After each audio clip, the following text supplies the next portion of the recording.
एक समय की बात है। दक्षिण भारत के एक छोटे से गांव में सरस्वती अपने बेटे चिन्मय के साथ रहती थी। सरस्वती के पति को गुजरे हुए 10 साल बीत गए थे।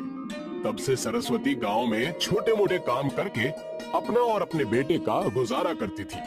अब चिन्मय लगभग 15 साल का था।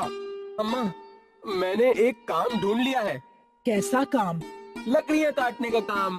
पर बेटा, उसके लिए तो तुमको जंगल जाना होगा। हाँ माँ। जंगल में जंगली जानवर भी होते हैं बेटा। अगर तुम्हें कुछ हो गया तो मेरा क्या होगा? अम्मा, ऐसा कुछ नहीं होगा, आप चिंता मत करो। मेरे साथ और भी लोग हैं जो जंगल जाएंगे। और ये देखो, मेरे पास कितनी बड़ी कुल्हाड़ी है। कोई जंगली जानवर मेरे पास तक नहीं आ पाएगा। अपना ख्याल रखना बेटा। हाँ अम्मा, आप चिंता ना करें। अगले दिन से चिन्मय बाकी लकड़हारों के साथ जंगल जाने लगा। लकड़हारों ने उसे पेड़ काटना सिखाया। वो भी जल्दी जल्दी काम सीख रहा था। ऐसे ही कई दिन बीत गए। बरसात के मौसम में एक दिन चिन्मय अकेले ही जंगल आया। वो लकड़ियां देख रहा था तो सारी लकड़ियां गीली थीं। ये सब तो गीला है, थोड़ा आगे चलकर देखता हूँ। चिन्मय घने जंगलों में पहुंच गया। वहाँ अचानक उसे किसी के रोने की आवाज आने लगी। वो आवाज का पीछा करते हुए एक झाड़ियों में जा पहुंचा, जहां उसने देखा कि एक लड़की अटकी हुई थी और रो रही थी। अरे अरे अरे अरे, तुम यहाँ कैसे अटक गई? चिन्मय ने उस लड़की को खींचा तो उसने देखा कि उस लड़की के पंख भी हैं। ये क्या, तुम्हारे पंख? हाँ, मैं परी हूँ। पहली बार धरती लोक घूमने आई थी। रात के अंधेरे में एक शेरनी मेरे पीछे पड़ी थी। मैं डर के मारे भागने लगी और यहाँ तक आ गई। मैं शेरनी से तो बच गई, पर तब से मैं निकल नहीं पा रही हूँ। मेरे पंख भी घायल हैं। देखो। चिन्मय ने अपनी कुल्हाड़ी से झाड़ियां काट दी और परी को आजाद कर दिया। शुक्रिया, तुमने मुझे आजाद किया। तुम्हारा बहुत बहुत शुक्रिया। अब तुम मेरे साथ घर चलो। तुम घायल हो, इस हालत में उड़ भी नहीं पाओगी। और अगर तुम इस जंगल में रही तो किसी ना किसी जंगली जानवर का शिकार हो जाओगी। तुम मेरे साथ चलो। शायद तुम ठीक कह रहे हो। पर तुम्हारे ये पंख, अगर इंसानों ने ये देख लिए तो? कोई नहीं देखेगा। परी ने जादू किया और वो परी से एक मामूली लड़की में बदल गई। अब चलो।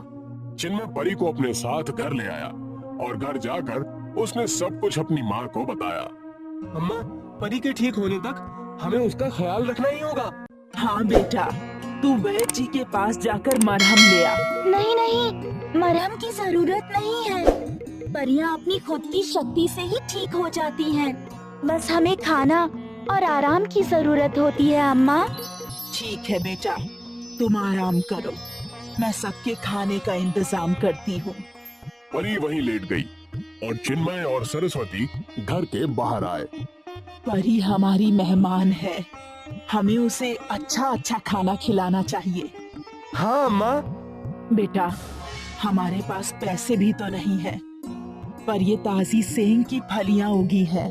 सोचा था कुछ दिन बाद तेरे जन्मदिन पर बनाऊंगी, पर अब परी के लिए यही बना देती हूँ। हाँ अम्मा, जैसे आपको ठीक लगे। इन दोनों की सारी बातें परी ने सुन ली और उनके वहां से जाने के बाद परी ने सेंग की फलियों के पौधे पर जादू किया। सरस्वती ने सेंग की फलियों से स्वादिष्ट सांबर बनाया और चावल के साथ परी को परोसा। बहुत स्वादिष्ट है। हाँ, ये सेंग की फलियां मैंने खुद उगाई है ना। मैं जानती हूँ अम्मा। परी ने भोजन किया और उसकी शक्तियाँ बढ़ गई। फिर उसने खुद अपने आप ही अपने घावों को भर दिया। अब मैं बिल्कुल ठीक हूँ और परी लोग लौट सकती हूँ अम्मा।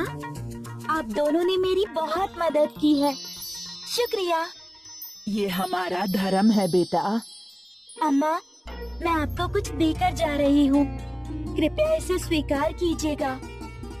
आपके सेंग की फलियों के पेड़ जादुई बन चुके हैं। आप जितनी बार भी सेंग की फलियां निकालेंगी, ये उतनी बार उगेंगी। अब जितनी मर्जी उतना सांभर बनाकर खाइए।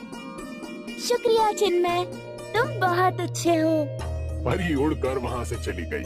सरस्वती और चिन्मय बाहर आए और उन्होंने कुछ सेंग की फलियां तोड़ ली और वापस वहां नई फलियां उगाई। ये देखकर दोनों खुश हो गए। अब तो हम जब मर्जी सांभर बना सकते हैं चिन्मय। अम्मा, सांबर बनाकर बेच भी सकते हैं। हाँ, चिन्मय और सरस्वती ने ढेर सारी सेंग की फलियां तोड़ ली और उन फलियों से ढेर सारा सांबर बनाया और साथ में चावल भी पकाए।